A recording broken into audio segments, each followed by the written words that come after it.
আসসালামু আলাইকুম ওয়া রাহমাতুল্লাহি ওয়া বারাকাতুহু। সম্মানিত দর্শক শ্রোতা, আজকে আমরা পবিত্র কোরআনুল কারীমের সূরাতুর রহমানের নাজিলের ইতিহাস সম্পর্কে আলোচনা করব। এই সূরাতুর রহমান মদিনাতুল মুনাওয়ারায় অবতীর্ণ হয়েছে এবং এই সূরায় আল্লাহ সুবহানাহু ওয়া তাআলা ৭৮টি আয়াতে কারিমা অবতীর্ণ করেছেন। এই সূরার নাজিলের ইতিহাস প্রেক্ষাপট সম্পর্কে তাফসীরের কিতাবের মধ্যে এসেছে, যখন আল্লাহ তাআলা এই আয়াত নাজিল করেন, কুলি দুউল্লাহ আবিদুর রহমান, যে তোমরা আল্লাহকে ডাকো, আল্লাহ নাম নিয়ে ডাকো অথবা রহমান নাম নিয়ে ডাকো, কোনো অসুবিধা নাই।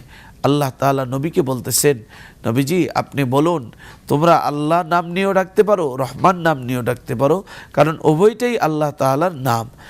যখন এই আয়াত নাজিল হয় যে কুলি দুউল্লাহ আবিদুর রহমান, তখনই মক্কার কাফেরদের মধ্যে আবু জাহেল, ওয়ালিদ, উতবা, শাইবা প্রমুখ বলতে লাগলো, রহমান কে? আমরা তা জানি না। তখন সূরা আর রহমান নাজিল হয়। আল্লাহ তাআলা তখন এই সূরার শুরুতে নাজিল করে ঘোষণা দেন, আর রহমান দয়াময়, তিনি আল্লামাল কোরআন, যিনি কোরআন শিক্ষা দিয়েছেন। আল্লাহ তাআলা আমাদেরকে বোঝার তৌফিক দান করুন।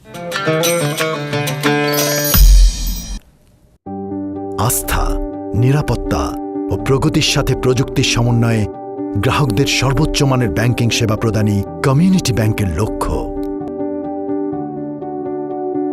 কমিউনিটি ব্যাংক, সবার ব্যাংক।